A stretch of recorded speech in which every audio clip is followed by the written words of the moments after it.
Je n'ai jamais vu d'aspect plus original que celui de cette petite ville, placée entre l'étang de Berre et le canal de Bouc, et bâtie non pas au bord de la mer, mais dans la mer. Martigues est à Venise, ce qu'est une charmante paysanne à une grande dame. Mais il n'eût fallu qu'un caprice de roi pour faire de la villageoise une reine. Martigues fut assurément bâtie par Marius, le général romain, en l'honneur de la prophétesse Martha, qui le suivait comme chacun sait, lui donna le nom qu'elle porte encore aujourd'hui. L'étymologie peut n'être point fort exacte, mais comme on le sait, l'étymologie est de toutes les serres chaudes celle qui fait éclore les plus étranges fleurs. Ce qui frappe d'abord dans Martigues, c'est sa physionomie joyeuse. Ce sont ces rues, toutes coupées de canaux et jonchées de cyatis et d'algues aux senteurs marines. Ce sont ces carrefours où il y a des barques comme autre part il y a des charrettes, puis de pas en pas des squelettes de navires surgissent. Le goudron bout, les filets sèchent. C'est un vaste bateau où tout le monde pêche, les hommes au filet, les femmes à la ligne, les enfants à la main. On pêche dans les rues, on pêche de dessus les ponts, on pêche par les fenêtres, et le poisson, toujours renouvelé et toujours stupide, se laisse prendre ainsi au même endroit et par les mêmes moyens depuis 2000 ans. Et cependant, ce qui est bien humiliant pour les poissons, c'est que la simplicité des habitants de Martigues est telle que dans le patois provençal, leur nom, les Martigao, est proverbial. Les Martigao sont les champenois de la Provence, et comme malheureusement il ne leur est pas né le moindre La Fontaine, ils ont conservé leur réputation première dans toute sa pureté. C'est un martigao, ce paysan qui, voulant couper une branche d'arbre, prend sa serpe, monte à l'arbre, s'assied sur la branche et la coupe entre lui et le tronc. C'est un martigao qui, entrant dans une maison de Marseille, voit pour la première fois un perroquet, s'approche et lui parle familièrement comme on parle en général à un volatile. Cochon, répond le perroquet avec sa grosse voix de mousquetaire raviné. Mille pardons, monsieur, dit le martigao en ôtant son bonnet. Je vous avais pris pour un oiseau. Ce sont 3 députés martigao qui, envoyés à Aix pour présenter une requête au Parlement, se font indiquer aussitôt leur arrivée la demeure du premier président et sont introduits dans l'hôtel. Conduits par un huissier, ils traversent quelques pièces dont le luxe les émerveille. L'huissier les laisse dans le cabinet qui précède la salle d'audience et étendant la main vers la porte, il leur dit entrez et se retire. Mais la porte que leur avait montrée l'huissier était fermée hermétiquement par une lourde tapisserie, ainsi que c'était la coutume de l'époque. De sorte que les pauvres députés, ne voyant entre les larges plis de la portière ni clé, ni bouton, ni issue, s'arrêtèrent très embarrassés et ne sachant comment faire pour passer outre. Ils tinrent alors conseil, et au bout d'un instant le plus avisé de trois dit attendons que quelqu'un entre ou sorte, et nous ferons comme il fera. L'avis parut bon, fut adopté, et les députés attendirent. Le premier qui vint fut le chien du président, qui passa sans façon par-dessous le rideau. Les 3 députés se mirent aussitôt à 4 pattes, passèrent à l'instar du chien, et comme leur requête leur fut accordée, leurs concitoyens ne doutèrent pas un instant que ce ne fût à la manière convenable dont ils l'avaient présentée, plus encore qu'à la justice de la demande, qu'ils devaient leur prompt et entier succès. Il y a encore une foule d'autres histoires non moins intéressantes que les précédentes.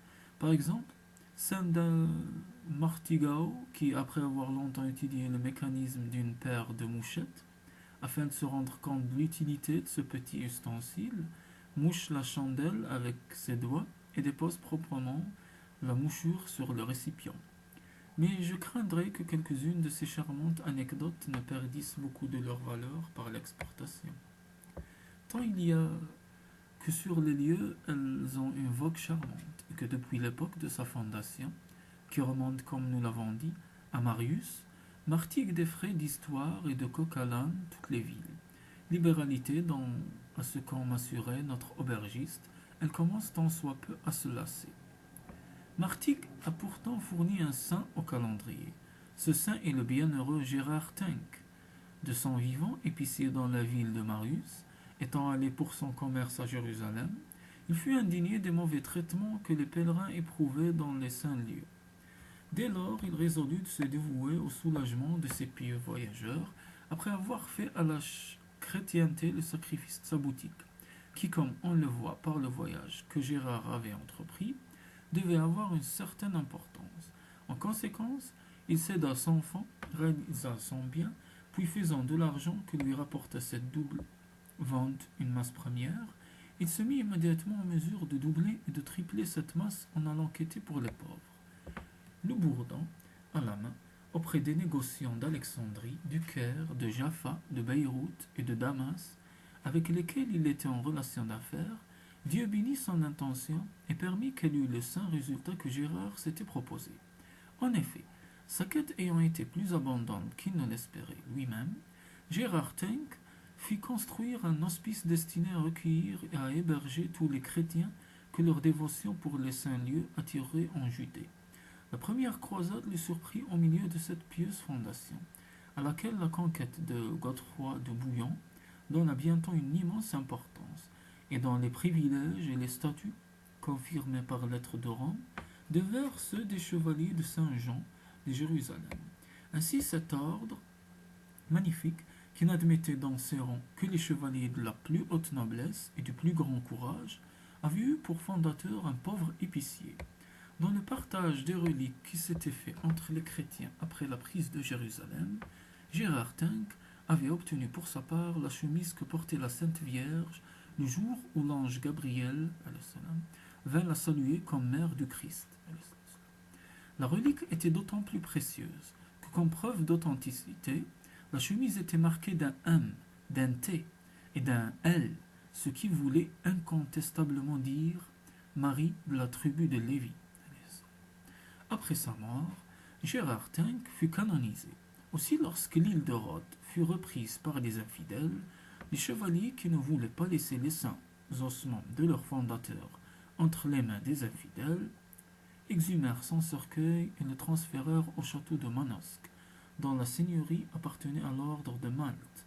Là, le commandeur, qui pour l'incrédulité était une espèce de saint Thomas, sachant que la chemise de la Vierge avait été enterrée avec le défunt, fit ouvrir le cercueil afin de s'assurer de l'identité des reliques qu'on lui donnait en garde. Le corps était parfaitement conservé et la chemise était à sa place. Alors le commandeur jugea avec beaucoup de sagacité que puisque le bienheureux Gérard était canonisé, il n'avait pas besoin d'une aussi importante relique que celle qu'il avait accaparée, et qui, après avoir efficacement, sans doute, contribué à son salut, pouvait non moins efficacement encore contribuer au salut des autres. Or, comme charité bien ordonnée est de commencer par soi-même, le bon commandeur s'appropria la chemise, qu'il fit mettre dans une très belle châsse, et qu'il transporta en son château de Calissane en Provence, où elle fit force miracle. Au moment de mourir, à son tour, le commandeur, qui naturellement mourait sans postérité, ne voulut pas exposer une si sainte relique à tomber entre les mains de collatéraux, et la légua à la principale église de la ville murée, la plus proche de son château, attendu qu'un si précieux dépôt ne pouvait pas être confié à une ville ouverte. On comprend que lorsque la teneur du testament fut connue, il fit grand bruit dans les cités avoisinantes. Chaque ville envoya ses géomètres, qui mesurèrent la toise à la main, à quelle distance elle était du château de Calissane. La ville de Berre fut reconnue être celle qui avait le droit les plus incontestables à la sainte relique, et la chemise miraculeuse lui fut adjugée par l'archevêque d'Arles, au grand désespoir de Martigues, qui avait perdu d'une demi-toise. À partir de ce moment, c'est-à-dire de la moitié du XVe siècle à peu près, la bienheureuse chemise fut exposée tous les ans le jour de Sainte Marie, mais à l'époque de la Révolution, elle disparut sans qu'on ait jamais pu savoir ce qu'elle était devenue.